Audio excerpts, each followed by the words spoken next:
Okay, let's talk about it. Renting versus buying. It's probably one of the biggest financial questions any of us will ever face. But here's the thing, in 2026, the old answers, they just don't cut it anymore. So we're gonna dive into the new playbook. Seriously, it's like the entire financial script has been completely flipped on its head. What used to be a pretty clear path to building wealth, well, now it feels more like a maze, right? With crazy high interest rates and even higher stakes. So the real question is, how do you make the right move when the game itself has totally changed? All right, here's how we're gonna tackle this. First up, we'll get into the housing dilemma we're all facing in 2026. Then, we'll look at the case for buying. After that, a little homeowner's reality check is in order. From there, we'll explore the case for renting, and finally, we'll put it all together so you can figure out what your winning move is. Look, we are absolutely in a new normal. It wasn't that long ago, right? Before the pandemic, buying was often the cheaper monthly option. But now, that math is incredibly tight. And making the wrong choice here isn't just a small oops. It's a huge strategic misstep, one that could really impact your money and your life for years down the road.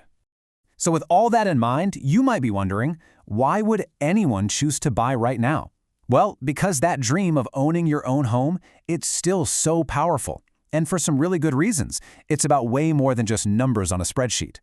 And this quote from real estate expert Janet Porcaro just nails it. People don't buy homes solely for financial reasons. They buy them to build a life. I mean, that really gets to the heart of it, doesn't it?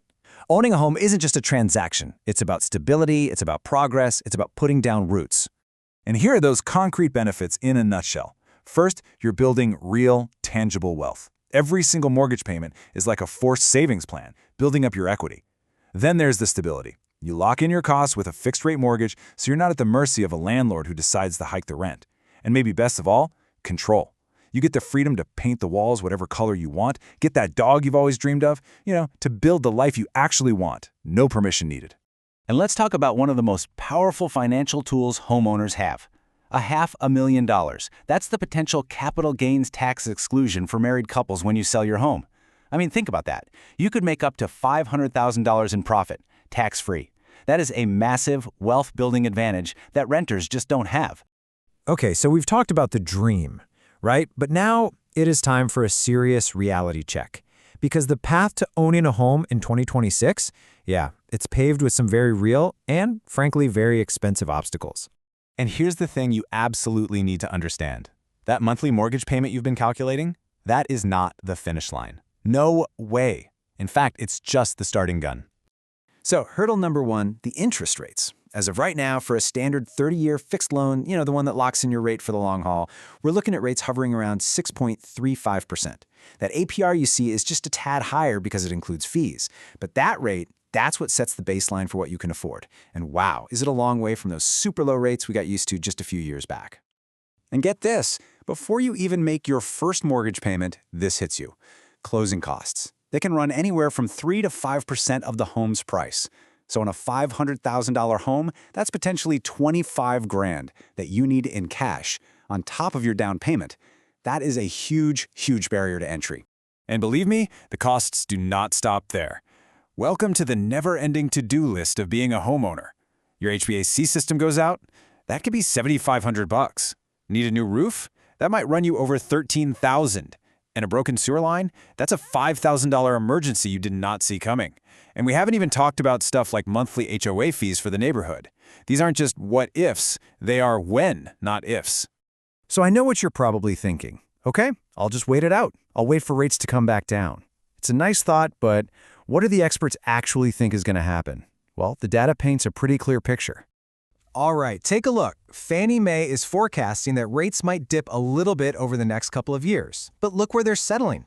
The average for this year is predicted to be 5.8%. So what's the big takeaway here? It's simple. The era of those 3% mortgages, it's over. This higher cost world is the new reality we all have to navigate. So, after hearing all those costs and realities, it's time to completely reframe how we think about renting. It is not a consolation prize. In today's market, choosing to rent can be an incredibly powerful strategic move. It's a choice where flexibility becomes your number one most valuable asset. I love this because it just says it all, right? Let's call it the 2 a.m. problem. Your water heater breaks in the middle of the night. If you're a renter, what do? You send a text to your landlord and go back to sleep. If you're the owner, you're frantically Googling emergency plumbers and bracing your credit card for impact. That simple difference, it tells you everything you need to know about the shift in cost and stress. Okay, so let's just run through the strategic advantages of renting. For one, your monthly bill is often lower right now. You have critical flexibility. You can pick up and move for a great job offer without having to sell a house. You pay zero, absolutely zero, for maintenance. You're also protected from the risk of home values going down. And you don't need that massive pile of cash just to get in the door. It's simple. Renting keeps you nimble. It keeps you financially agile. All right, so we've looked at the pros, we've looked at the cons, we've seen both sides of the coin. So what's the winning move? Well, here's the truth. There is no one-size-fits-all, universal right answer. The best move isn't what the market says. It's what works for you, for your money, your life, and your goals.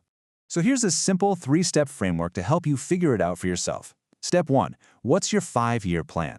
Seriously, where do you see your career, your family, your life heading? Are you planning to stay put? Step 2. Do the real math. Go way beyond the mortgage payment and budget for everything. Taxes, insurance, those surprise repairs. And finally, step 3. Weigh your priorities. What do you value more right now? Is it flexibility and having cash on hand, or is it building equity and that feeling of stability? Because ultimately, this is the real question you have to ask yourself. This whole debate, it isn't just about a house versus an apartment. It's about how you're going to build the life you want. And whether that's through the stability of owning a home or the flexibility that comes with renting, the right choice is the one that makes your own personal balance sheet stronger for whatever comes next.